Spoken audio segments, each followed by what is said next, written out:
تو اجتماعیت، تاکہ اس طرح مسلمانوں کے اندر اتحاد، اتفاق اور جو ہے باقی رہے، برقرار رہے۔ تو 5 وقتہ نماز کو باجماعت جو ہے ضروری قرار دیا، تاکہ اس طریقے سے مسلمانوں کی اجتماعیت باقی رہے، اپنائیت رہے، ایک دوسرے سے میل جول ہو۔ تو یہاں پر حضرت عبداللہ بن مسعود رضی اللہ تعالی عنہ کی حدیث مصنف نے پیش کی ہے، جو صحیح مسلم کی حدیث ہے۔ اس کا ترجمہ یہ ہے کہ بے شک رسول اللہ صلی اللہ علیہ وسلم نے ہمیں ہدایت کے طریقے سکھائے۔ حضرت عبداللہ بن مسعود رضی اللہ تعالی عنہ فرماتے ہیں کہ بے شک رسول اللہ صلی اللہ علیہ وسلم نے ہمیں ہدایت کے طریقے سکھائے۔ ان ہدایت کے طریقوں میں یہ بات بھی شامل ہے کہ اس مسجد میں نماز ادا کی جائے جس میں اذان دی جاتی ہے، اس مسجد میں نماز ادا کی جائے جس میں اذان دی جاتی ہے۔ کہتے ہیں کہ جو ہے ان من سنن الہدی الصلاۃ فی المسجد الذی یؤذن فی، جس میں اذان ہوئی ہے اس میں نماز پڑھی جائے۔ اور ایک روایت میں ہے کہ انہوں نے فرمایا اگر تم نماز اپنے گھروں میں پڑھو گے، جیسے جماعت کے پیچھے رہنے والا یہ شخص اپنے گھر میں پڑھ لیتا ہے، تو تم اپنے نبی کی سنت چھوڑ دو گے۔ کیونکہ ہدایت کا طریقہ کیا ہے کہ نماز جماعت کے ساتھ مسجد میں ادا کی جائے۔ تو کہتے ہیں کہ اگر تم اپنے گھروں میں نماز پڑھ لو تو جو ہے ایسی صورت میں کیا لازم آئے گا، اس سے اپنے نبی کی سنت چھوڑ دو گے، اور اگر نبی کی سنت چھوڑ دو گے تو تم گمراہ ہو جاؤ گے۔ تو یہاں سنت سے کیا مراد ہے؟ نبی کی سنت چھوڑ دو۔ دیکھیں سنت ایک ایسا لفظ ہے جو مختلف معانی میں استعمال ہوتا ہے۔ سنت جو ہے ایک تو فقہ کی اصطلاح میں سنت ہے، سمجھ بات ہے؟ تو فقہ کی اصطلاح میں سنت کسے کہیں گے؟ جو فرض اور واجب کے مقابلے میں بولا جاتا ہے، فرض اور واجب کے مقابلے۔ فقہ کی کتاب آپ پڑھیں گے اور فقہا کے ہاں جو ہے سنت اور کا معنی کچھ اور ہوتا ہے۔ سنت کا معنی ان کے یہاں یہ ہوتا ہے کہ ما یثاب فاعلها ولا یذم تارکها ولا یذم تارکها، کہ جس کے کرنے والا ثواب کا مستحق ہو اور نہ کرنے والا عذاب کا مستحق نہ ہو۔ فقہا نے جو سنت کی تعریف کی ہے، فقہا کے ہاں سنت اس عمل کو کہیں گے کہ جس کے کرنے سے ثواب ملے اور جس کے نہ کرنے پر پکڑ نہ ہو، عذاب کا انسان مستحق نہ ہو، اس کو سنت کہتے ہیں۔ تو ہمارے یہاں چونکہ یہ اصطلاحات لوگ جانتے نہیں، ہر جگہ وہی معنی میں لے لیتے ہیں، سنت ہی تو، داڑھی سنت ہی تو ہے، اگر کوئی نہیں رکھتا تو کیا گناہ ہے، یہ لوگ عام طور سے کہہ دیتے ہیں۔ لیکن ہر جگہ سنت کا یہ معنی نہیں ہوتا، یہ صرف فقہ کی کتاب میں سنت کا یہ معنی ہوگا۔ فقہا کی اصطلاح میں سنت یہ، محدثین کی اصطلاح میں جب آئیں گے تو سنت حدیث کے معنی میں کہ رسول پاک صلی اللہ علیہ وسلم کے قول، فعل اور تقریر کو سنت کہا جاتا ہے۔ اب وہ چاہے فرض کے درجے کو پہنچے وہ حکم، یا سنت کے درجے کو پہنچے، مستحب ہو یا موقدہ ہو، سب پر وہاں سنت کا اطلاق ہوگا محدثین کے ہاں۔ سمجھتا ہے کہ ہر ایک کو اس کی اصطلاح میں سمجھنے کی کوشش کرنی تھی۔ یہاں حضرت عبداللہ بن مسعود رضی اللہ تعالی عنہ جو فرماتے ہیں کہ تم اپنے نبی کی سنت کو چھوڑ دو گے، اگر نبی کی سنت کو چھوڑ دو گے تو تم گمراہ ہو جاؤ گے۔ ان کا یہ فرمانا ہی یہ مطلب ہے کہ سنت کا وہ معنی نہیں جو فقہا نے لیا ہے، کیونکہ اگر فقہا کی اصطلاح میں یہاں سنت ہوتا تو گمراہ ہونے کی دوید نہ ہوتی کہ نبی کی سنت کو یہاں سنت طریقے کے معنی میں، نبی کے طریقے کو اگر تم چھوڑ دو گے تو گمراہ ہو جاؤ گے۔ تو با جماعت نماز ترک کرنا یہ نبی کے طریقے کو ترک کرنا ہے۔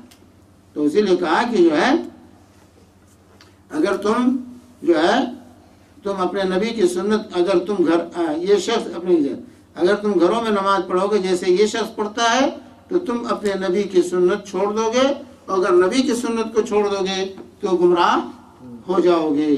تو ترک جماعت یہ گمراہی کا دروازہ ہے۔ ترک جماعت کو چھوڑ دینا، تنہا گھروں میں پڑھ لینا، جیسا کہ آج کل جو ہے فیشن ہوتا جا رہا ہے، تو یہ جو ہے گمراہی کا دروازہ ہے۔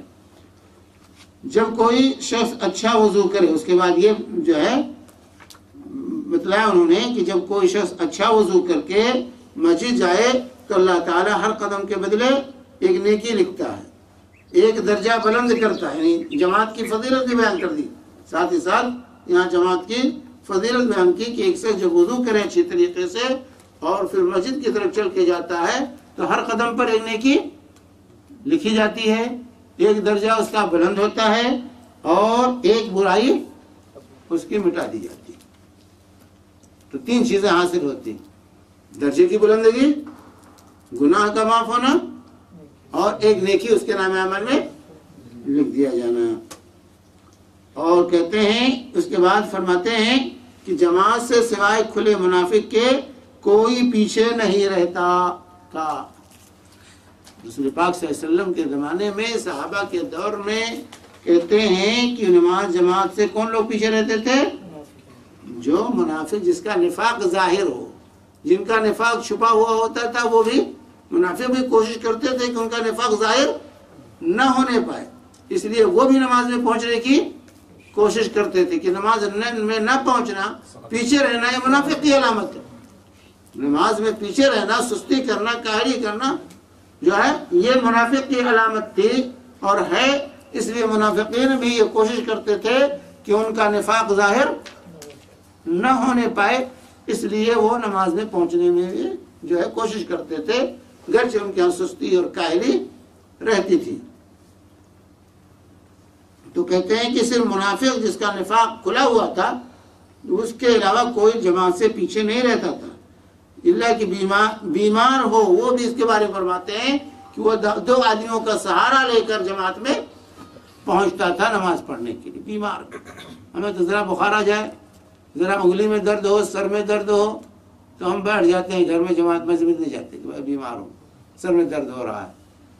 لیکن فرماتے ہیں کہ صحابہ میں کہ جو اس قدر بیمار ہوتے تھے کہ چل نہیں سکتے تھے، وہ بھی دو آدمیوں کے سہارے مسجد میں پہنچتے تھے۔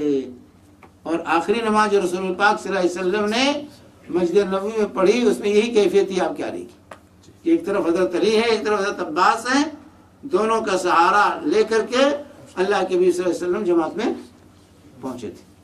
جیسے بخاری کی روایت ہے کہ دونوں کے سہارے آپ آئے اور آ کر کے جو حضرت ابوبکر صدیق رضی اللہ تعالی عنہ نماز پڑھا رہے تھے، اور آ کر کے حضرت ابوبکر صدیق رضی اللہ تعالی عنہ کے بائیں آپ بیٹھ گئے، آپ کے بائیں بیٹھ گئے، اور بیٹھ ہی کر آپ نے نماز پڑھی، لیکن مسجد میں آپ آئے، مسجد میں آپ اس حالت میں بھی تشریف لائے۔ تو بیماری میں بھی صحابہ مسجد میں پہنچنے کی کوشش کرتے تھے۔ اب اس سے نماز کی جماعت نماز کی اہمیت کا اندازہ لگائیے۔ یہ صحیح مسلم کی حدیث ہے کہ جس میں جو ہے اس بات پر دلالت کرتے ہیں کہ اسلام میں جماعت کی کس قدر اہمیت ہے۔ اور اسی طرح سے وہ روایت بھی آپ بارہا سن چکے ہیں، جسے جو صحیح بخاری اور مسلم کی متفق علیہ روایت ہے کہ جو ہے اکیلے شخص کی نماز سے جماعت کے ساتھ نماز پڑھنا 27 درجے زیادہ ثواب رکھتا ہے، یعنی 27 گنا زیادہ ثواب ہے اس نماز کا جو نماز انسان جماعت کے ساتھ ادا کرے۔ تو با جماعت نماز پڑھنے سے نماز کے اجر و ثواب میں 27 گنا اضافہ ہوتا ہے۔ اور اسی طرح نماز کے وجوب کی دلیل یہ روایت بھی ہے بخاری اور کی جو بخاری اور مسلم کے متفق علیہ حدیث، جس میں رسول اللہ صلی اللہ علیہ وسلم فرماتے ہیں کہ میری جان جو ہے اس ذات کی قسم جس کے ہاتھ میں میری جان ہے، اللہ کے رسول صلی اللہ علیہ وسلم ہم طرف سے جو ہے اس طرح کی قسم کھایا کرتے تھے، اس ذات کی قسم جس کے ہاتھ میں میری جان ہے، البتہ میں نے ارادہ کیا کہ میں لکڑیاں جمع کرنے کا حکم دوں، یعنی کچھ لوگوں کو کہوں کہ وہ لکڑیاں جمع کریں اور پھر اذان کہلواؤں اور کسی شخص کو امامت کے لیے کہوں، پھر ان لوگوں کے گھر جلا دوں جو نماز جماعت میں یعنی نماز میں حاضر نہیں ہوتے، یعنی جماعت میں حاضر نہیں ہوتی۔ بخاری اور مسلم کی روایت ہے، متفق علیہ روایت ہے، جس میں اللہ کے نبی صلی اللہ علیہ وسلم نے یہ ارادہ ظاہر کیا۔ اب اندازہ لگے نبی کریم صلی اللہ علیہ وسلم کا یہ ارادہ کرنا کہ ان کے گھروں کو آگ لگا دوں،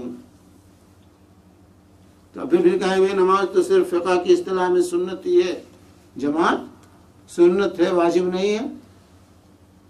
ایک سنت کے ترک پر اللہ کے نبی صلی اللہ علیہ وسلم گھر جلانے کا ارادہ کریں گے؟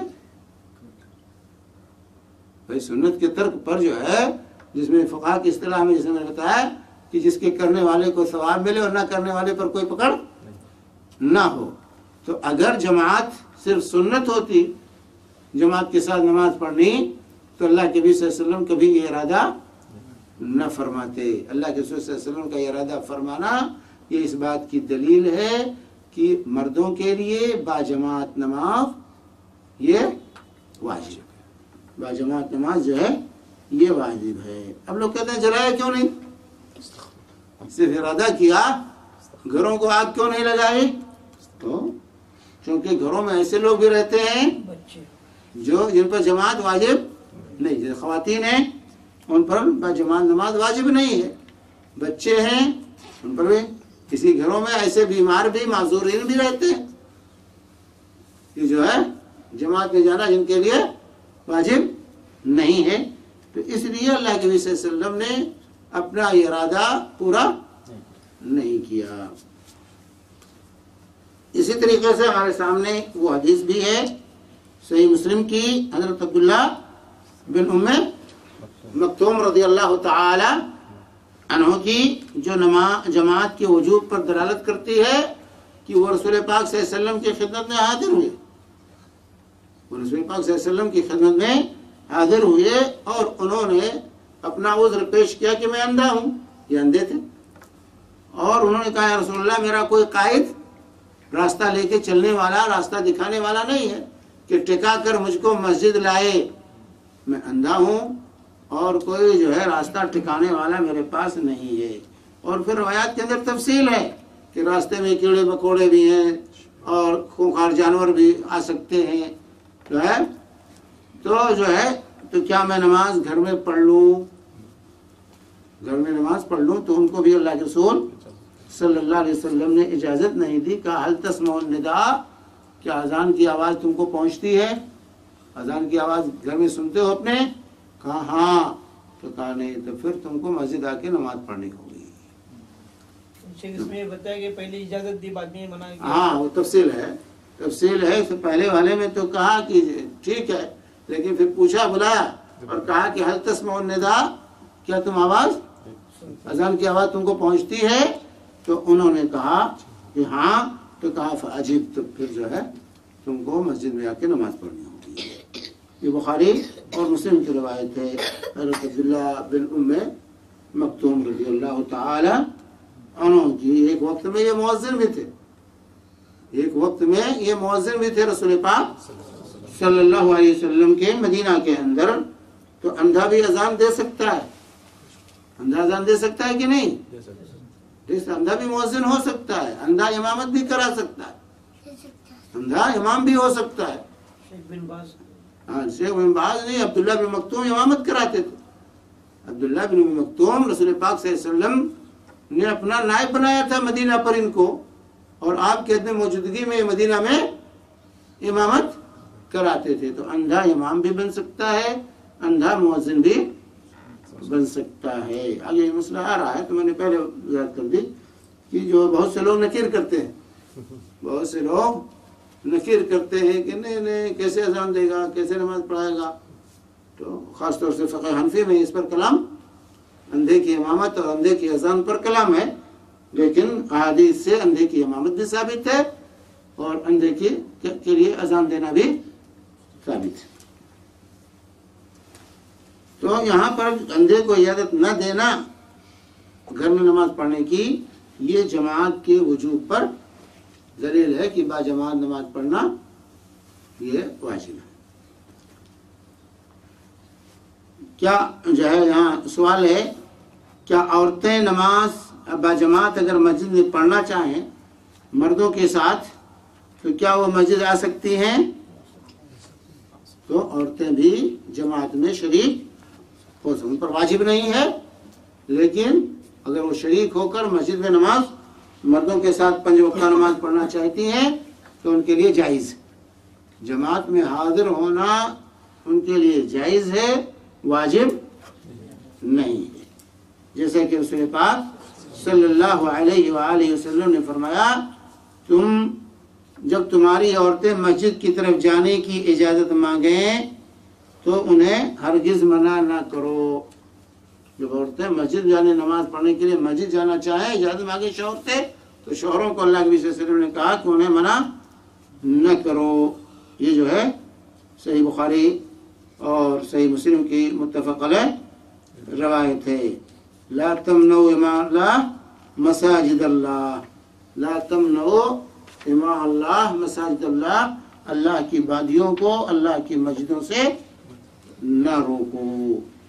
لیکن ہمارے یہاں روکا جاتا ہے، ہمارے یہاں روکا۔ بر صغیر میں یہ تصور ہی نہیں، عام طور سے یہ تصور ہی نہیں کہ عورت بھی مسجد جا سکتی، بالکل مسجدوں سے ان کو بے دخل کر دیا گیا ہے۔ اور یہی نہیں کہ بے دخل کر دیا گیا، بلکہ اس پر سختی سے پابندی کی جاتی ہے، ان کو روکنے کی، ان کے روکنے کی پابندی کی جاتی ہے۔ اور اگر کہیں ایسا اہتمام کیا جاتا ہے عورتوں کے لیے، خاص طور سے جمعہ کے لیے یا رمضان میں تراویح کے لیے، تو لوگ تعجب کی نگاہ سے دیکھتے ہیں کہ یہ نیا کام کرتے، عورتوں کو مسجد میں لے آئے، عورتوں کو مسجد میں لے آئے، کہتے ہیں فتنے کا دور ہے، جو ہے یہ جو ہے عورتوں کو نہیں آنا چاہیے۔ نہیں، عورتیں بازار گھوم رہی ہیں، پارک گھوم رہی ہیں، اس میں کوئی فتنہ نہیں ہے، لیکن مسجد میں آ رہی ہے اللہ کی عبادت کرنے کے لیے، تو ہمیں وہاں فتنہ نظر آ رہا ہے۔ تو خواتین جو ہے مسجد میں آ کر 5 وقت نماز پڑھ سکتی ہیں۔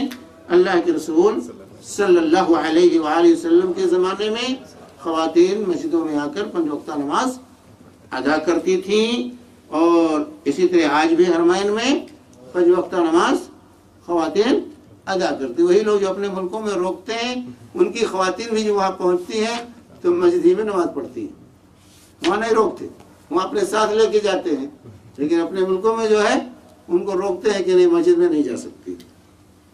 خواتین مسجد میں نماز پڑھ سکتی ہیں، لیکن ان کا گھر ان کے لیے بہتر ہے، ان کا گھر میں نماز پڑھنا یہ بہتر ہے، مسجد میں نماز پڑھنا ان کا جائز ہے۔ جیسے کہ عبداللہ بن عمر رضی اللہ تعالی عنہما کی روایت ہے کہ نبی نے فرمایا، تم اپنی عورتوں کو نماز پڑھنے کے لیے مسجد میں آنے سے منع نہ کرو، اگرچہ ان کے گھر ان کے لیے بہتر، بیوتہن خیر لہن، ان کے گھر ان کے لیے بہتر ہیں، لیکن تم انہیں اگر مسجد میں آ کے پڑھنا چاہتی ہیں تو ان کو روکنے کا حق شوہر کو شریعت نے نہیں دیا، اور کہا کہ تم انہیں مت روکو، انہیں مت روکو گھروں سے۔ یہ ابو داؤد کی جو ہے مستدرک حاکم وغیرہ کی جو ہے روایت ہے رسول حضرت عبداللہ بن عمر رضی اللہ تعالی عنہما سے۔ تو اس طرح خواتین جو ہے آ سکتی ہیں، لیکن خواتین کی جو ہے پابندیاں ہیں کچھ، کہ وہ آداب کا خیال کرتے ہوئے آئیں تو خوشبو لگا کے نہ آئیں، کوئی فتنے کی چیز اپنے ساتھ لے کر کے نہ آئیں، پردے کے ساتھ اہتمام کے ساتھ آئیں تاکہ فتنہ پیدا نہ ہو۔ تو آداب کا خیال رکھنا یہ ضروری، احکامات کا خیال رکھنا ضروری ہے۔ اسی لیے اللہ کے صلی اللہ علیہ وسلم نے فرمایا کہ جو عورت جو ہے بخور استعمال کرے وہ عشاء میں ہمارے ساتھ حاضر نہ ہو، عشاء کی نماز میں ہمارے ساتھ نہیں، کیونکہ خواتین شوہروں کے استقبال کے لیے شام کے وقت بخور استعمال کیا کرتی تھی، خوشبو استعمال۔ آج تو ہماری خواتین جب باہر جانا ہوتا ہے تب خوشبو استعمال کرتی ہیں، جب باہر جانا ہوتا ہے تب میک اپ کرتی ہیں، لیکن صحابہ کے یہاں یہ نہیں تھا۔ اصل یہ ہے کہ عورت اپنے شوہر کے استقبال کے لیے میک اپ کرے، شوہر کے استقبال کے لیے خوشبو استعمال کرے۔ تو شام کے وقت خواتین اس کا اہتمام کرتی تھیں کہ وہ خوشبو بساتی تھی اپنے کمروں میں، اپنے گھروں میں، اور خود استعمال کرتی تھیں، دھونی لیتی تھیں، جو ہے بخور استعمال کرتی تھیں خواتین۔ عام طور سے یہ جو ہے کہ خواتین جو ہے خوشبو نہ استعمال کریں، جب باہر نکلنا ہو تب نہ استعمال کریں، جب گھر میں رہنا ہو، شوہر کے پاس رہنا ہو تو وہ خوشبو استعمال کرنا ان کے لیے منع نہیں ہے۔ یہ بھی غلط فہمی ہمارے یہاں پائی جاتی ہے کہ جو نیک و متقی لوگ ہیں کہتے ہیں عورت خوشبو استعمال ہی نہ کرے، گھر میں بھی نہ استعمال، نہیں، باہر نکلتے وقت استعمال کر کے باہر نہ جائیں تاکہ دوسرے لوگ فتنے میں مبتلا نہ ہوں، لیکن گھر کے اندر ہے، شوہر کے لیے اس کو خوشبو استعمال کرنا، شوہر کے لیے عورت کو خوشبو استعمال کرنا۔ اسی لیے اللہ کے نبی صلی اللہ علیہ وسلم نے خواتین کو کہا کہ جو ہے جو عورت بخور استعمال کرے وہ عشاء کی نماز ہمارے ساتھ نہ آئے، کیونکہ شام کے وقت عورتیں خواتین خاص طور سے شوہروں کے استقبال کے لیے خوشبو کا استعمال کرتی تھیں، اس لیے آپ نے عشاء کا خاص طور سے ذکر کیا، مطلب نہیں کہ ظہر میں چلی جائے، فجر میں چلی جائے، عشاء کا ذکر خاص طور سے اس لیے کیا کہ عام طور سے یہ اہتمام خواتین کا، دن بھر تو شوہر کام و کاج میں رہتے تھے، شام کے وقت گھروں کو پہنچتے تھے تو ان کے استقبال کے لیے خواتین تیاری کرتی تھیں، تو اللہ صلی اللہ علیہ وسلم نے خاص طور سے عشاء کا ذکر کیا کہ ایسی عورت عشاء کی نماز میں ہمارے ساتھ نہ آئے۔ تو اگر خوشبو استعمال کرتی ہے تو منع ہے، بے پردہ رہتی ہے تو وہ بھی بے پردہ نہیں آئے گی، پردے کے ساتھ آئے، خوشبو وغیرہ لگائے بغیر آئے تو اس کے لیے مسجد میں آنا یہ جائز ہے۔ اور اسی طریقے سے باجماعت نماز جہاں واجب ہے عورتوں کے لیے واجب نہیں ہے۔ کیا عورتیں تنہا خواتین کی جماعت ہو سکتی ہے؟ خواتین کی جماعت تنہا وہ نماز پڑھنا چاہتی ہیں، صرف عورتیں ہیں اور وہ باجماعت نماز پڑھنا چاہتی ہیں تو پڑھ سکتی ہیں۔ خواتین جو ہے تنہا نماز باجماعت اپنا پڑھ سکتی ہیں، صرف خواتین جو ہے کی جماعت ہو سکتی ہے، جیسے کہ ام ورقہ رضی اللہ تعالی عنہ فرماتی ہیں کہ رسول پاک صلی اللہ علیہ وسلم امرہا ان تؤم اہل دارہا، کہ اللہ کے نبی صلی اللہ علیہ وسلم نے ان کو حکم دیا تھا کہ وہ اپنے گھر والوں کی امامت کرائیں، اپنے گھر میں نماز پڑھائیں خواتین کو اور ان کی امامت کرائیں۔ یہ ابو داؤد ابن خزیمہ وغیرہ کی روایت ہے۔ اسی طرح ام سلمہ رضی اللہ تعالی عنہ کے سلسلے میں آتا ہے کہ وہ بھی خواتین کی امامت کراتی تھیں اور صف کے درمیان میں کھڑی تھی، صف کے درمیان میں، یعنی مردوں کی طرح عورت جو امام ہوگی وہ سامنے صف کے سامنے نہیں کھڑی ہوگی لیکن بلکہ صف کے درمیان، صف کے بیچ میں وہ کھڑی ہوگی، وہ صف کے بیچ میں کھڑی ہوگی۔ یہ ابن ابی شیبہ وغیرہ کی روایت ہے ام سلمہ رضی اللہ تعالی عنہ کے سلسلے میں۔ وہی طرح حضرت عائشہ صدیقہ رضی اللہ تعالی عنہ کے سلسلے میں بھی روایت ہے کہ وہ بھی خواتین کی امامت کرتی تھی۔ سب سے آگے کھڑے نہیں نہیں، سب سے آگے نہیں کھڑی ہوں گی، سب کے بیچ میں کھڑی ہوں گی عورتیں، عورت امام جو ہوگی جو ہے بیچ میں کھڑی۔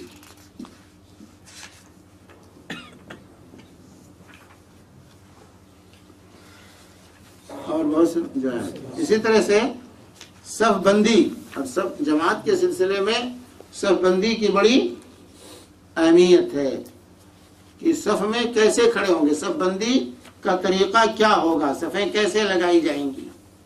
اللہ کے نبی صلی اللہ علیہ وسلم فرماتے ہیں سووا صفوفکم فإن تسویۃ الصفوف من اقامت الصلاۃ، کہ اپنی صفوں کو درست کرو کیونکہ صفوں کا درست کرنا یہ اقامت صلاۃ میں داخل ہے۔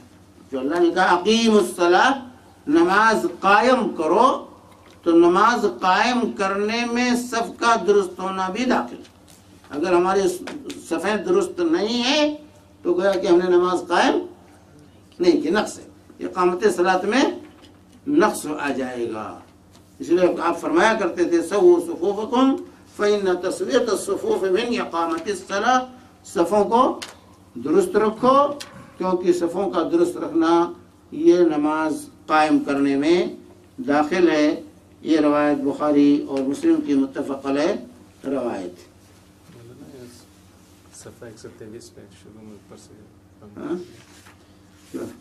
صفحہ 123 پہ. ہاں وہ مسائل آ چکے ہیں پہلے، اسی لیے میں نے اس کو جان بوجھ کے تب کیا. وہ بیت الخلاء وغیرہ کے مسائل ہیں، اس سے پہلے آ چکے ہیں. یہ ہے کہ اگر قضاء حاجت کی ضرورت ہے، جماعت میں نماز کے لیے جا رہے ہیں، قضاء حاجت کی ضرورت پیش آ جائے تو پہلے کیا کریں گے؟ پہلے قضاء حاجت کریں گے. اذا اقیمت الصلاۃ ووجد احدکم الخلاء فلیبدأ بالخلاء. اللہ کے رسول صلی اللہ علیہ وسلم فرماتے ہیں جب تم میں سے کوئی شخص جو ہے نماز کا وقت ہو جائے، اقامت بھی ہو جائے اور پیشاب پخانے کی ضرورت محسوس کر رہا ہے، یہ نہیں کہ پڑھ لو بعد میں، نہیں، پہلے قضاء حاجت سے فارغ ہو جائے. کیونکہ ایسی صورت اللہ کے رسول صلی اللہ علیہ وسلم فرمایا کہ جب دو چیزیں جھگڑا کر رہی ہوں تو نماز نہیں ہوتی، پیشاب اور پخانا. پیشاب اور پخانے کی ضرورت محسوس ہو رہی ہے، پھر بھی آپ نماز پڑھ رہے ہیں تو اللہ کے رسول فرماتے ہیں کہ ایسے شخص کی نماز نہیں ہوتی. تو ایسی صورت میں کہ قضاء حاجت پہلے کر کے پھر اگر ضرورت محسوس ہو رہی تو، اور ضرورت نہیں محسوس ہو رہی تو نماز. یہاں پہ فرمایا کہ اگر اقامت بھی ہو جائے تب بھی پہلے تم فارغ ہو جاؤ قضاء حاجت سے، پھر نماز میں شریک ہو. اور اسی طریقے سے جو شخص اذان سن کر مسجد میں جماعت کے بغیر، کسی عذر کے بغیر نہ پہنچے اور گھر ہی میں نماز پڑھ لے تو اس کی نماز ہوگی؟ اس کی نماز نہیں ہوگی، اس کی نماز قبول نہیں ہوگی. ابن ماجہ کی روایت ہے، اللہ کے حبیب صلی اللہ علیہ وسلم نے فرمایا کہ جو ہے من سمع النداء فلم یاتہ فلا صلاۃ لہ الا من عذر. جو اذان سن لے اور پھر بھی جماعت میں شریک نہ ہو تو بلا عذر کے اس کی نماز صحیح نہیں ہوگی. فلا صلاۃ لہ، نفی فرمائی، اس کی نماز ہی نہیں، الا من عذر، الا ہی کہ وہ معذور، اللہ کہ وہ معذور ہو، ترک جماعت کے لیے کوئی عذر اس کے پاس ہو تبھی اس کی نماز ہوگی، گھر میں ورنہ نماز نہیں ہوگی اگر بغیر عذر کے کوئی شخص جماعت کو چھوڑتا. اور اسی طریقے سے جہاں بھی 3 آدمی بستے ہوں، رہتے ہوں، 3 آدمی جہاں بھی ہوں اور وہ جماعت کے ساتھ نماز نہ پڑھیں تو ان پر شیطان غالب ہوتا ہے. بستی میں جس جگہ بھی 3 مسلمان ہوں اور وہ جماعت کے ساتھ نماز نہ پڑھیں، جماعت کا اہتمام نہ کریں تو وہ جو ہے اس بستی پر شیطان غالب آ جاتا ہے. شیطان غالب آ جاتا ہے. یہ ابو داؤد اور نسائی وغیرہ کی حدیث رسول اللہ صلی اللہ علیہ وسلم. تو اذان اور نماز کا اہتمام جہاں بھی آبادی ہے، جہاں بھی لوگ ہیں، جہاں بھی 2-3 آدمی ہوں وہاں اہتمام کرنا چاہیے. باجماعت نماز کا نظم قائم کرنا چاہیے. باجماعت نماز کا نظم قائم کرنا یہ مسلمانوں پر ضروری ہے. اسی طریقے سے جو ہے ایک طرف کھانا تیار ہے، ایک طرف اقامت ہو رہی ہے اور انسان کو بھوک لگی ہے تو پہلے کیا کرے گا؟ بھوک لگی ہے، کھانا رکھا ہوا ہے، ادھر اقامت شروع ہو گئی ہے تو کیا کرنا چاہیے؟ پہلے کھانا کھانا چاہیے، نماز پڑھنی چاہیے؟ پہلے کھانا کھانا چاہیے. بھوک نہیں تو چاہیے، بھوک نہیں تب کسی کھانا ریڈی ہو نہیں ہے، بھلے کھانا تیار ہے، آپ کو بھوک نہیں ہے تو آپ جائیے نماز پڑھیں گے. بھوک لگی کیونکہ نماز میں تاکہ توجہ کھانے کی طرف نہ ہو، نماز میں خلل واقع نہ ہو، خشوع خضوع میں فرق نہ آئے. اب قضاء حاجت کی ضرورت محسوس ہو رہی ہے، آپ جماعت میں کھڑے ہیں تو خشوع خضوع پیدا ہوگا، فکر ہوگی کب جماعت ختم ہو، بھاگیں جلدی سے. اسی طرح کھانا، بھوک لگی ہوئی ہے، کھانا جو ہے رکھا ہوا ہے تو آپ کا دل ہمیشہ بریانی میں لگا رہے گا کہ ڈش تیار ہے، چلو بھاگو جلدی سے. اسی لیے کہا گیا. تو یہاں پر رسول پاک صلی اللہ علیہ وسلم فرمایا اگر شام کا کھانا تیار ہو اور نماز کا وقت ہو جائے تو پہلے کھانا کھاؤ اور کھانا کھانے میں جلدی کرو، جلدی سے کھانا کھا کے نماز میں پہنچو. حضرت عبداللہ بن عمر رضی اللہ تعالی عنہ کا کھانا تیار ہوتا اور جماعت بھی کھڑی ہو جاتی تو اس وقت تک نماز کے لیے نہ آتے جب تک کھانے سے فارغ نہ ہو جاتی. حضرت عبداللہ بن عمر رضی اللہ تعالی عنہما کا معمول تھا. حالانکہ وہ امام کی قرات بھی سن رہے ہوتے تھے، یعنی اتنا قریب گھر تھا کہ امام کی قرات کی آواز پہنچتی تھی، پھر بھی کھانا سے فارغ ہو کر آتے تھے. بخاری اور مسلم کی متفق علیہ حدیث ہے. تو اسلام میں توازن ہے، سمجھ بات ہے کہ نہیں؟ ہر پہلو کا خیال اسلام میں رکھا گیا. اب اس کا مطلب نہ کچھ لوگ یہی حدیث لے کر کے اور اسی وقت کھانے کا روزانہ اہتمام کرتے رہے کہ جو ہے نماز ہی کے وقت ڈش تیار ہو. نہیں، مطلب یہ بائی چانس ہوتا ہے، یہ روزانہ عادت نہ بنائیں اس کو. کھانا جلدی کرنی چاہیے نہ جلدی؟ ہاں، جلدی نہیں کرنی چاہیے. مطلب یہ ہے کہ آپ اطمینان سے فارغ ہو کر آئیں تاکہ آپ کا دل نماز میں نہ لگا رہے. اصل مقصد یہاں یہ کہنا ہے کہ نماز سے توجہ پھیرنے والی کوئی چیز نہیں ہونی چاہیے. نماز پڑھنے سے پہلے، جانے سے، مسجد جانے سے پہلے ان تمام چیزوں کا اہتمام کر لینا چاہیے تاکہ کوئی چیز آپ کی توجہ کو مبذول کرنے والی نہ ہو. اسی طریقے سے اگر سردی اور بارش کی رات ہو تو اس سے پہلے اذان میں پڑھ چکے ہیں، اذان کے بیان میں اس کو تو پڑھ چکے ہیں. اگر سخت سردی ہو، بارش ہو رہی ہو تو امام کی ذمہ داری کیا ہے مؤذن کی؟ کہ وہ اذان ہی میں اعلان کرے گا صلو فی رحالکم صلو فی بیوتکم، اپنے گھروں میں نماز پڑھ لو، مسجد آنے کی ضرورت نہیں ہے. بڑا مسئلہ ہوا ابھی کچھ دن پہلے سعودیہ میں، بارش ہو رہی تھی تو مؤذن نے اذان دے دی صلو فی رحالکم صلو فی بیوتکم کہہ دیا.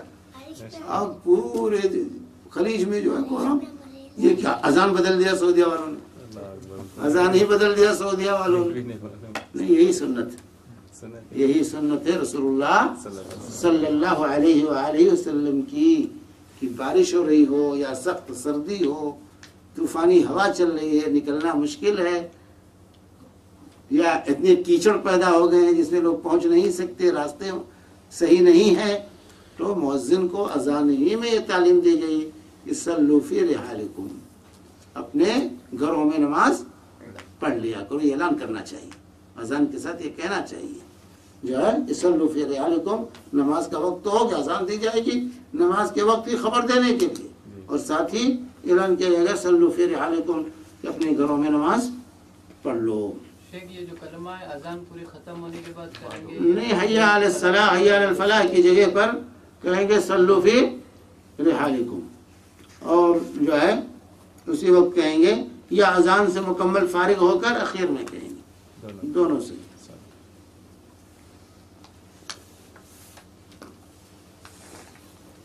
تو صف بندی کی بات آئی تھی کہ صف بندی کیسے کی جائے گی. تو صف بندی ایک تو ضروری ہے، اللہ کے حبیب صلی اللہ علیہ وآلہ وسلم اس کا بڑا اہتمام کرتے تھے. اور جو ہے آپ جو ہے نعمان بن بشیر کی روایت پڑھیے کہ رسول پاک صلی اللہ علیہ وسلم ہماری صفوں کو برابر کرتے، گویا کہ ان کے ساتھ تیروں کو برابر کرتے ہوں. تیر اگر ٹیڑھی ہو جائے تو نشانے پر نہیں پہنچتی، اسی لیے تیر بنانے والا بڑے اہتمام کے ساتھ اس کو بناتا ہے، سیدھا رکھتا ہے تاکہ نشانے سے خطا نہ کرے. تو یہاں نعمان بن بشیر رضی اللہ تعالی عنہ اس روایت کے اندر کہتے ہیں کہ رسول پاک صلی اللہ علیہ وآلہ وسلم اس اہتمام کے ساتھ جو ہے ہماری صفوں کو سیدھی کرتے تھے، جیسے گویا کہ ہماری صفوں کے ذریعے تیر کو سیدھی کریں گے. تو جس اہتمام کے ساتھ تیر بنانے والا اس کو سیدھا کرنے کی کوشش کرتا ہے، اسی اہتمام کے ساتھ اللہ کے صلی اللہ علیہ وسلم تکبیر تحریمہ سے پہلے صفوں کو درست کرتے تھے. تو امام کی یہ ذمہ داری ہے، ڈیوٹی ہے کہ وہ صفوں کو پہلے درست کرے پھر تکبیر تحریمہ. یہ نہیں کہ پہنچا اللہ اکبر، آج ہی ہو رہا ہمارے امام یہی کرتے ہیں، پہنچے اللہ اکبر، کوئی نہیں دیکھتے پیچھے لوگ کیسے کھڑے ہیں، سب لگی ہے کہ نہیں لگی ہے. مسجدوں میں بھی آج ہو رہا ہے، اور جو ہے صحیح لوگ کھڑے نہیں ہوتے اور تکبیر تحریمہ ہو جاتی ہے، اور عیدین میں تو تماشا رہتا ہے، عیدین کی نمازوں میں تو تماشا رہتا ہے۔ تو بہرحال امام کی ذمہ داری ہے کہ پہلے وہ صفوں کو درست کرے، اس کے بعد وہ تکبیر تحریمہ کرے۔ یہ نہیں کہ اقامت ہمارے یہاں کہہ دیتے نہیں، جیسے مؤذن قد قامت الصلاۃ کہے ویسے امام کو اللہ اکبر تکبیر تحریمہ کہہ دینا چاہیے۔ یہ غلط ہے، یہ غلط ہے۔ اللہ کے بھی تکبیر ہو جاتی تھی، اقامت ہو جاتی تھی، اور اللہ کے بھی صلی اللہ علیہ وسلم صفوں کو درست کرتے تھے، درست کرنے کے بعد پھر آپ نماز شروع کرتے تھے، یہاں تک کہ ہم نے نبی کریم صلی اللہ علیہ وسلم سے صفوں کا سیدھا کرنا سمجھ لیا۔ ایک دن آپ جماعت کے لیے کھڑے ہوئے اور تکبیر کہنے کو تھے کہ ایک شخص کو دیکھا کہ اس کا سینہ سب سے باہر نکلا ہوا تھا، تھوڑا سا آگے، تھوڑا سا سب سے آگے سینہ نکلا ہوا تھا، صرف سینہ نکلا ہوا تھا۔ تو آپ نے فرمایا اپنی صفوں کو برابر اور سیدھا کرو، ورنہ اللہ تعالیٰ تم میں اختلاف ڈال دے گا۔ لَتَسُوُّنَّ صُفُوفَكُمْ أَوْ لَيُخَالِفَنَّ اللَّهُ بَيْنَ وُجُوهِكُمْ، دوسری بات ہے بَيْنَ قُلُوبِكُمْ، کہ اللہ تعالیٰ تمہارے چہروں میں اختلاف ڈال دے گا، اور دوسری بات ہے تمہارے دلوں میں اختلاف ڈال دے گا۔ تو صف کا ٹیڑھا ہونا، صف کا درست نہ ہونا، یہ دل کے ٹیڑھے پن کا سبب ہے۔ اسی لیے میرے بھائیوں، ظاہر کا اثر باطن پر پڑتا ہے۔ عام طور سے کہتے تقویٰ ہونا، تقویٰ ہونا، ظاہر سے کچھ نہیں ہوتا۔ آج ہمارے یہاں فیشن ہے کہ پڑھے لکھے لوگ کہتے ہیں بھائی ظاہر سے کچھ ایسے بھی رہو، ظاہر کا کوئی فرق نہیں پڑتا ہے، ظاہر نہیں، اصل چیز تقویٰ چاہیے دل میں۔ یہاں اللہ کے سیسن کیا فرمایا؟ اگر تمہاری صفیں ٹیڑھی ہوں گی تو تمہارے دل ٹیڑھے ہو جائیں گے، تمہارے دل میں اختلاف پیدا ہو جائے گا۔ تو ظاہر کا اثر باطن پر، اور باطن کا اثر ظاہر، یہ دونوں لازم و ملزوم، دونوں چیزیں لازم و ملزوم ہے۔ ظاہر کا اثر باطن پڑتا ہے اور باطن کا اثر ظاہر پر پڑتا ہے۔ اس لیے ہمیں جہاں باطن کا اہتمام کرنا ہے، دل کی طہارت اور پاکی اور صفائی کا اہتمام کرنا ہے، اسی طرح ظاہری اعمال کا، شکل و صورت کا، حیت کا، ان تمام چیزوں کا اہتمام ہمیں کرنا ہے۔ ظاہر میں بھی مسلمان رہنا ہے، باطن میں بھی مسلمان رہنا ہے، کیونکہ ظاہر کا اثر باطن پر اور باطن کا اثر ظاہر پر پڑتا ہے۔ تو یہاں آپ نے فرمایا کہ یا تو صفوں کو تم درست رکھو گے یا تمہارے اندر اللہ تعالیٰ اختلاف ڈال دے گا۔ چہروں میں اختلاف کا مطلب چہروں میں اختلاف کا دو مطلب بتایا ہے شارحین نے۔ ایک تو تمہارے چہروں میں اختلاف ڈال دے گا، یعنی آگے سے پیچھے کر دے گا۔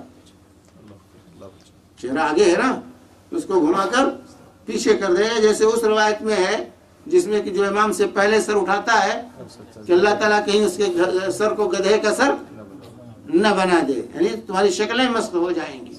اور دوسرا یہ ہے کہ وجوہ سے مقصود ہے کہ تمہارے درمیان اختلاف ڈال دے گا، تمہارے درمیان اختلاف ہے، تمہاری ذاتوں میں اختلاف ہو جائے گا، دوسرے کے دل جو ہے، دوسری روایت میں دل ہے، دوسری روایت میں بین قلوبکم ہے، تمہارے دلوں میں اختلاف ڈال دے گا۔ تو دونوں روایتوں کا مفہوم جو ہے تقریباً ایک ہی ہے کہ تمہارے درمیان اختلاف پیدا ہو جائے گا۔ صفوں میں اختلاف ہوگا، صفوں میں دوری ہوگی، صفوں میں ٹیڑھاپن ہوگا، تو دل میں بھی ٹیڑھاپن آئے گا اور تمہارے درمیان اختلاف پیدا ہوگا۔ ایک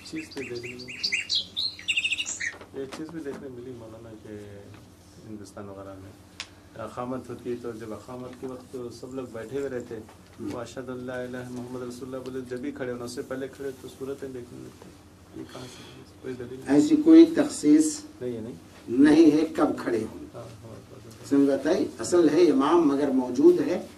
آپ نے فرمایا اذا اقیمت الصلاۃ فلا تقوموا حتی ترونی، اللہ عزیز فرماتے ہیں کہ اقامت ہو گئی ہو تو مت کھڑے ہو جب تک مجھے نہ دیکھ لو۔ اگر ہے امامت، کیونکہ اقامت ہو بھی جاتی تھی تو کوئی دوسرا آج کی طرح کود کے نماز نہیں پڑھا سکتا تھا، آج تو ہے کوئی بھی کود پہنچ جاتا ہے مصلی پر، امام پیچھے آ رہا ہوتا ہے تو کوئی کود کے پہنچ جاتا ہے جلدی سے۔ کچھ لوگوں کو شوق ہوتا ہے امامت کا، حالانکہ امامت بہت بڑی ذمہ داری، بہت بڑی ذمہ داری ہے امامت کی، لیکن لوگ کود کے پہنچ جاتے ہیں مصلی پر۔ تو اس وقت تو یہ تھا نہیں، انتظار کرتے تھے، جیسے اس سے پہلے بھی آپ پڑھ چکے ہیں کہ اللہ کے نبی صلی اللہ علیہ وسلم آئے تکبیر تحریمہ کہنے والے تھے کہ آپ کو یاد آیا کہ میں تو آج غسل نہیں کیا ہوں جنابت سے، حالت جنابت میں تھے اور غسل نہیں کیے تھے، ایسے چلے آئے نماز پڑھانے کے لیے مسجد میں، اور جیسے کہ اقامت ہو چکی ہے آپ تکبیر تحریمہ کہنے والے ہیں، بخاری کی روایت ہے، تکبیر تحریمہ کہنے والے تھے، اتنے میں یاد آیا کہ اس میں تو غسل لازم ہے، تو آپ فوراً صحابہ سے اشارہ کیا کہ اپنی جگہ پر رہو، اپنی جگہ پر رہو۔ پھر آپ گھر میں گئے، غسل فرمایا، غسل فرما کر واپس آئے، صحابی کہتے ہیں آپ کے بالوں سے جو ہے پانی ٹپک رہا تھا، اور اس کے بعد آ کر کے آپ نے نماز پڑھائی، صحابہ اسی طرح کھڑے رہے سب میں، صحابہ قربان چاہیے تھے صحابہ، اور آج اگر امام صاحب کر دے تو دوسرے دن کو پروانہ مل جائے گا، کیسے امام کی ہمیں ضرورت نہیں ہے، ایک منٹ لیٹ ہو جائے تو ماشاءاللہ ایسے امام کی ضرورت نہیں، تو جو ہے صحابی کہتے ہیں کہ آپ گئے غسل کیا پھر واپس آئے، صحابہ ویسے کھڑے رہے سب لپ لگائے بنائے ہوئے، اور آپ داخل ہوئے تو آپ کے بالوں سے پانی ٹپک رہا تھا، ہاتھ سے آپ پانی جھاڑ بھی رہے تھے، اور آ کر کے پھر آپ نے نماز پڑھائی۔ پھر کہتے بغیر ٹوپی کی نماز نہیں ہوتی، اللہ کے رسول نے کہ بغیر ٹوپی کی نماز نہیں پڑھی کبھی، تو بالوں سے پانی ٹپک رہا تھا، اگر آپ امامہ باندھے ہوتے تو کہاں سے نظر آتا کہ بالوں سے جو ہے پانی ٹپک رہا ہے اور آپ جھاڑ رہے ہیں اس کو۔ تو یہاں پر جو ہے اللہ کے نبی صلی اللہ علیہ وسلم نے اتنی تاکید فرمائی سب بندی کی، تو اس سے ظاہر ہوا کہ صفوں کو درست رکھنا یہ انتہائی ضروری ہے، سب بندی کا خیال رکھنا چاہیے، امام اس وقت تک تکبیر طیبہ نہ کہے جب تک صفیں درست نہ ہو جائیں۔ اور آج جو ٹیڑھا پن ہے مسلمانوں میں پھوٹ ہے، من جملہ اسباب کے یہ سبب بھی، ہماری صفیں کتنا بھی پٹی لگی رہتی ہے، نشان بنا رہتا ہے، ہندوستان کے اندر رسیاں باندھے رہتے ہیں، پھر بھی ہماری صفیں ٹیڑھی ہی رہتی ہیں، کیونکہ ہم وہ طریقہ اختیار نہیں کرتے جو طریقہ سب بندی کا رسول پاک صلی اللہ علیہ وسلم نے بتلایا ہے۔ اللہ کے وسلم کیا فرمایا؟ اللہ کے وسلم نے صحابہ سے کہا الا تصفون کما تصف الملائکۃ عند ربها، کہ اے میرے صحابہ اس طرح صف کیوں نہیں تم لگاتے جس طریقے سے فرشتے اللہ کے حضور صف لگاتے ہیں۔ صحابہ نے پوچھا کیف تصف الملائکۃ عند ربها، اللہ کے رسول صلی اللہ علیہ وسلم بتلائیے کہ فرشتے کیسے صف بندی کرتے ہیں؟ تو کہا یتمون الصفوف الاول ویتراصون فی الصف، فرشتے جو صف بندی کرتے ہیں کہ پہلی صفوں کو پہلے مکمل کرتے ہیں، اور صف کے درمیان جب کھڑے ہوتے ہیں تو مل کر کھڑے ہوتے ہیں، یتراصون فی الصف، مل کر کھڑے ہوتے ہیں، ان کے یہاں چھوت چھات کی بیماری نہیں ہوتی ہے۔ آج تو ہمارے یہاں ہے کہ پیر سے پیر لگ جائے تو جو ہے گستاخی ہو جائے گی، اس کو گستاخی سمجھتے ہیں، کسی کے پیر سے پیر لگ جائے تو گستاخی ہو گئی۔ یہ پتہ نہیں کہاں سے لوگوں نے بر صغیر میں جو ہے سیکھ لیا ہے، انڈیا، پاکستان، بنگلہ دیش، یہ ہر جگہ یہ بیماری کہ پیر سے پیر ملانے کے لیے کوئی تیار نہیں ہے۔ ہاں کہتے ہیں کہ فاصلہ ہونا چاہیے، کس کتاب میں لکھا فاصلہ ہونا چاہیے؟ یہ فٹ پاتھ والی کتابوں میں رہتا ہے، فقہا کی کتابیں اٹھائیے فقہ کی، کہیں یہ تفریق نہیں کی کہ دو آدمیوں کے درمیان فاصلہ چاہیے۔ متقدمین کی جو کتابیں ہیں فقہ کی، کسی کے یہاں یہ نہیں ہے کہ دو آدمیوں کے درمیان فاصلہ چھوڑ کر کے کھڑا ہونا چاہیے، لیکن ہمارے یہاں یہ ہے کہ دو آدمیوں کے درمیان فاصلہ ضرور چاہیے۔ آپ پیر پھیلاتے جائیں اور وہ سمیٹتے جاتے ہیں، جتنا آپ پھیلائیں گے اتنے وہ سمیٹ رہے ہیں۔ معلوم ہوتا ہے کوئی گناہ کا کام ہو رہا ہے اگر پیر سے پیر مل گیا تو نہیں۔ اللہ کے وسلم بولا جو ہے دو آدمیوں کے درمیان شیطان کے لیے جگہ چاہتے تو وہ فرجات للشیطان، شیطان کے لیے خالی جگہ نہ چھوڑو، شیطان وہاں کے کھڑا ہوتا ہے۔ اللہ کے وسلم فرماتے ہیں کہ میں دیکھ رہا ہوں کہ آگے حدیث آ رہی ہے کہ بکری کے بچوں کی طرح، چھوٹے چھوٹے بچوں کی طرح شیطان تمہارے صفوں کے درمیان گزرا ہے جہاں جگہ خالی ہوتی ہے۔ جو خالی جگہ دو آدمیوں کے درمیان جو جگہ چھوڑتے ہیں وہ شیطان کی جگہ ہے، وہاں شیطان آ کر کے کھڑا ہوتا ہے. تو ہم لوگ جو ہے شیطان کو جگہ دیتے ہیں کھڑے ہونے کے لیے. تو صحابہ کیسے صف بندی کرتے تھے؟ حضرت انس رضی اللہ تعالی عنہ یہاں بیان کرتے ہیں کہ جو ہے رسول اللہ صلی اللہ علیہ وسلم فرمایا اپنی صفیں ملی ہوئی رکھو، یعنی کندھے سے کندھا اور قدم سے قدم ملا کر کھڑے ہو، اور صفوں کے درمیان نزدیکی کرو، یعنی دو صفوں کے درمیان اتنا فاصلہ نہ چھوڑو کہ وہاں ایک اور صف کھڑی ہو سکے، اور گردنیں برابر رکھو، یعنی سب برابر جگہ پر کھڑے ہو کہ گردنیں برابر ہوں.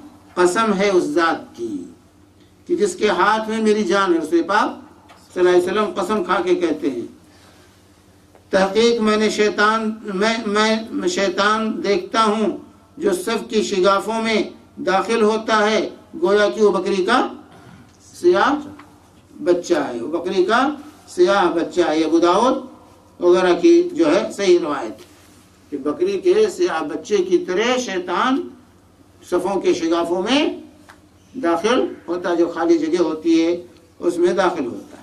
حضرت نعمان بن بشیر رضی اللہ عنہ روایت کرتے ہیں کہ رسول پاک صلی اللہ علیہ وسلم نے لوگوں کی طرف منہ کر کے فرمایا، لوگوں اپنی صفیں سیدھی کرو. آپ جو ہے مقتدیوں کی طرف اقامت ہوتی تھی، آپ مقتدیوں کی طرف رخ کر کے کھڑے ہوتے تھے اور ان کو صف بندی کی تلقین کرتے تھے کہ لوگوں اپنی صفیں سیدھی کرو، لوگوں اپنی صفیں سیدھی کرو، لوگوں اپنی صفیں برابر کرو.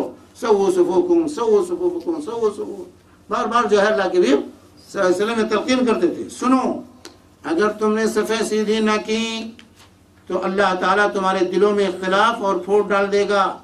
پھر تو یہ حالت ہو گئی کہ ہر شخص یہ دیکھو صحابہ کیسے سب لگاتے تھے.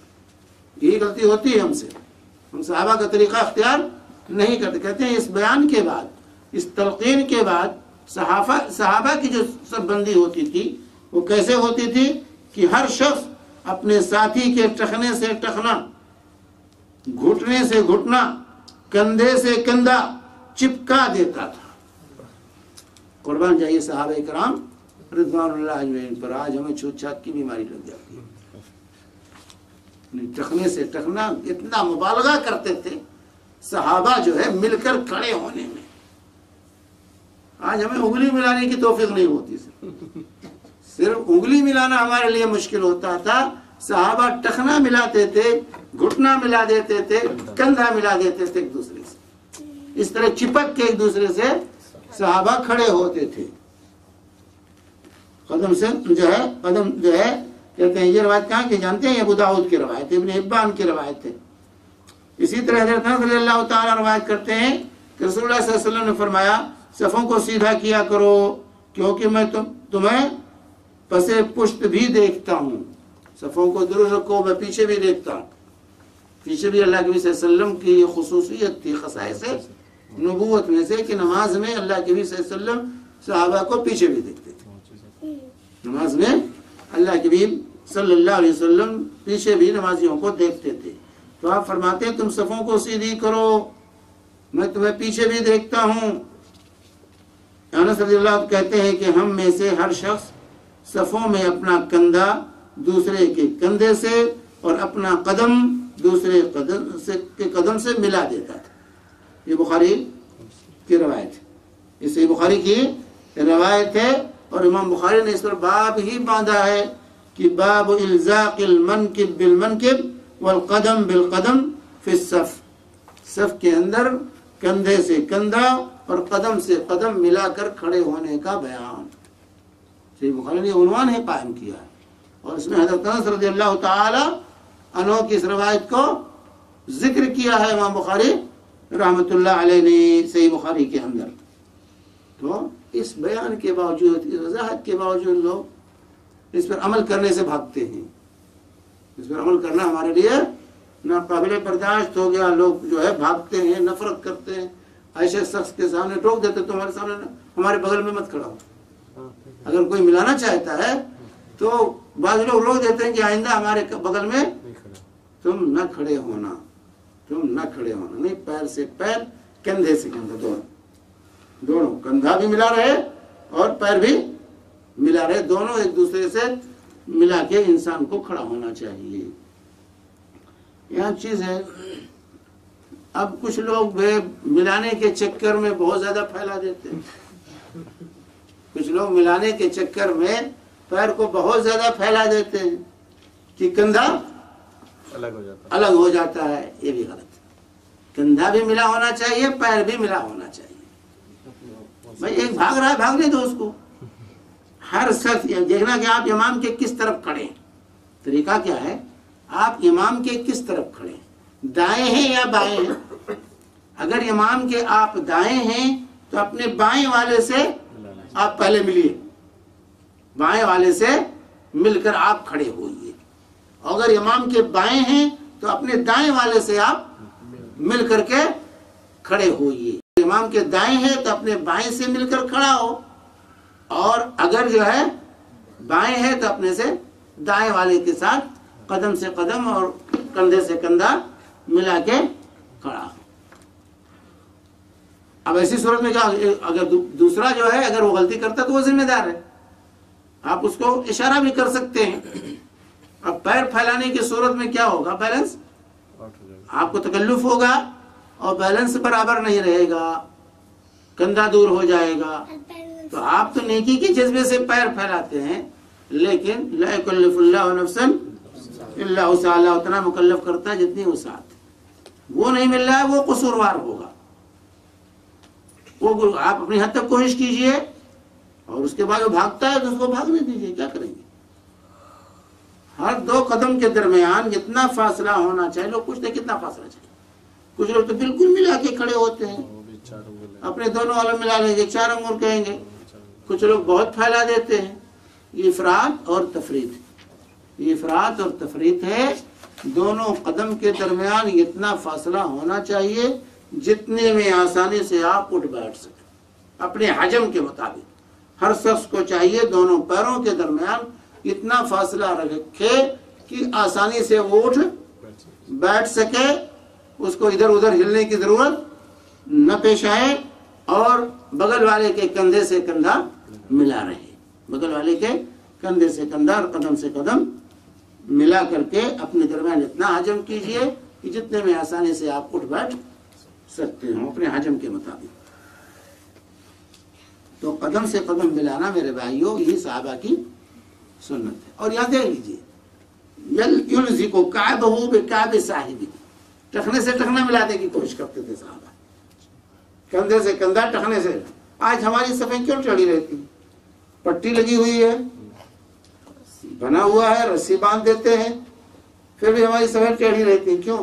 ہم انگلی سے انگلی ملانے کی کوشش میں رہتے ہیں، کہتے ہیں انگوٹھا رکھو اس نشان پر۔ انگوٹھا جب رکھیں گے تو صف کبھی سیدھی نہیں ہو سکتی، کیونکہ انگوٹھے کسی کا قدم بڑا ہے کسی کا چھوٹا ہے، تو آگے پیچھے ہو جائیں گے۔ کسی کا قدم جو ہے لمبا ہوتا ہے، کسی کا قدم چھوٹا ہوتا ہے، تو انگوٹھے کا اعتبار جب کریں گے، کہیں گے اس نشان پر انگوٹھا رکھو، تو صف سیدھی کبھی نہیں ہو سکتی، اسی لیے ہماری صفیں سیدھی نہیں ہوتی۔ جو صحابہ ٹخنے سے ٹخنا، کندھے سے کندھا ملاتے تھے، ٹخنا کسی کا پیچھے نہیں نکلا ہوا لمبا ہوتا ہے، سب کے ٹخنے اللہ کے فضل سے برابر ہوتے، تو اسی لیے ٹخنے کا اعتبار کیا جائے گا، سب بندی وہاں سے شروع کی جائے گی۔ اس کو کہنا چاہیے اس نشان پر رکھو، جیسے آگے پیچھے نہ ہونے پائے، تو اس کو کوئی نہیں دیکھتا، سب وہی انگوٹھا دیکھتے ہیں، پیر کا انگوٹھا کہتے ہیں اس نشان پر رکھو، اور ایک دوسرے کو آگے پیچھے کرتے رہتے ہیں اس کی بنیاد پر۔ پیر بڑے آگے پیچھے ہو قدم، اس سے فرق نہیں پڑتا ہے، آپ کا وجود آگے پیچھے نہیں ہونا چاہیے۔ اور وجود کب صحیح رہے گا توازن میں، جب آپ ٹخنے کا اعتبار کریں گے اور اس کے مطابق سب بندی شروع کریں گے۔ تو یہ حکمت تھی جو صحابہ کرام رضوان اللہ اجمعین کندھے سے کندھا اور ٹخنے سے ٹخنا جو ہے چپکا کر کے جو ہے کھڑے ہوتے تھے، تاکہ صف جو ہے آگے پیچھے نہ ہو اور سب بندی میں خلل واقع نہ ہو۔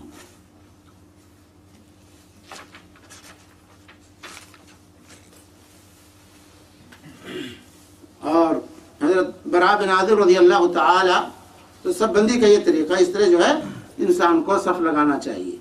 حضرت براء بن عازب رضی اللہ تعالی روایت کرتے ہیں کہ رسول پاک صلی اللہ علیہ وسلم صف کے اندر آتے ہمارے سینوں اور کندھوں کو برابر کرتے اور فرماتے آگے پیچھے مت ہو ورنہ تمہارے دل بھی مختلف ہو جائیں گے، اور فرماتے تھے تحقیق اللہ تعالی پہلی صف والوں پر اپنی رحمت بھیجتا ہے اور فرشتے ان کے لیے رحمت کی دعا کرتے ہیں۔ یہ اہتمام تھا، پکڑ پکڑ کر جو ہے سینے اور کندھے کو ہاتھ لگا کر اللہ کے نبی صلی اللہ علیہ وسلم صحابہ کو کھڑا کرتے تھے اور کہتے تھے کہ پہلی صف کی فضیلت بیان کرتے تھے کہ پہلی صف پر اللہ تعالیٰ رحمت نازل کرتا اور فرشتے ان کے لیے رحمت کی دعا کرتے ہیں۔ تو پہلی صف میں کھڑے ہونے کے انسان کو کوشش کریں۔ لوگ آتے ہیں پیچھے ہی کھڑے ہو جاتے ہیں، پہلے ہی نماز پڑھنے آتے ہیں تو دروازے کے ساتھ بیٹھ جاتے ہیں، اور جمعہ کے دن تو لوگ مصلی کندھے پر رکھ کے جاتے ہیں، مسجد میں داخل ہی نہیں ہوتے، دروازے ہی پر، روڈ ہی پر، فٹ پاتھ ہی پر جو ڈال کر کے، حالانکہ مسجد اندر خالی ہوتی ہے۔ میرے بھائی یہ بدنصیبی ہماری ہے، مسجد اندر خالی ہوتی ہے اور مصلی لے کے پہنچتے ہیں، یہ اس بات کی علامت ہوتی ہے کہ مجھے مسجد کے اندر آج بھی جمعہ کے دن بھی داخل نہیں ہونا۔ بہت بڑی بدنصیبی پہلی صف میں پہنچنے کی ہر انسان کو کوشش۔ یہ جو لوگ مسجد میں داخل ہوتے ہیں وہی دروازے کے پاس دیوار سے سمٹ کر کھڑے ہو جائیں گے، آگے صفیں خالی رہیں گی۔ اب بعد میں آنے والے کہتے ہیں بھائی صفیں کندھا نہیں چھلانگنا چاہیے، پھلانگتے ہوئے نہیں جانا چاہیے۔ اب آگے جگہ خالی پڑی ہے تو کیا کرے گا بیچارہ؟ آپ راستہ بند کیے بیٹھ گئے پیچھے اور آگے صفیں خالی ہیں تو آپ کو پھلانگ کے جائے گا ہی وہ، تو اس کا جانے والے کا کوئی قصور ایسی صورت میں نہیں ہے۔ قصور ان لوگوں کا جو آ کر کے پہلے سے پیچھے بیٹھ گئے۔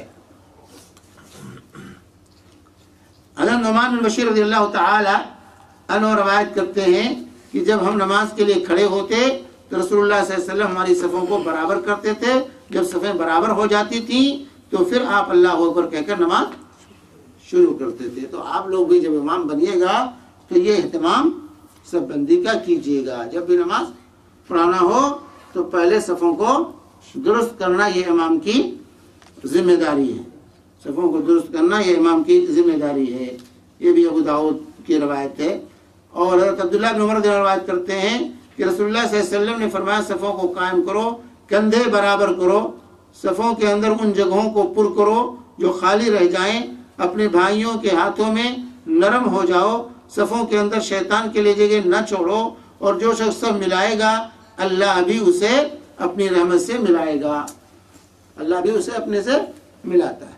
من وصل صفا وصلہ اللہ، جو ومن قطع صفا قطع اللہ، جو صف کو ملاتا ہے اللہ تعالیٰ اس کو اپنے سے ملا لیتا ہے، اور جو صف کو کاٹتا ہے اللہ تعالیٰ اس کو اپنے سے کاٹ دیتا ہے۔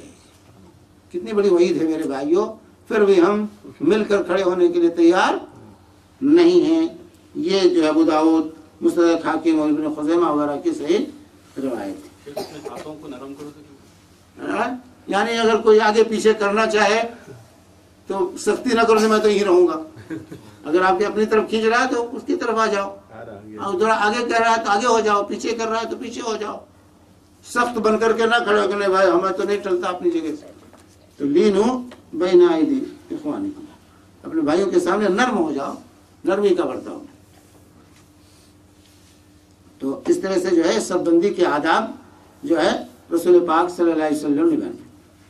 اب صفوں کی ترتیب، ٹائم تو زیادہ ہو گیا، یہیں پر رہنے دیتے ہیں، انشاءاللہ باقی چیزیں آئندہ آئیں گی۔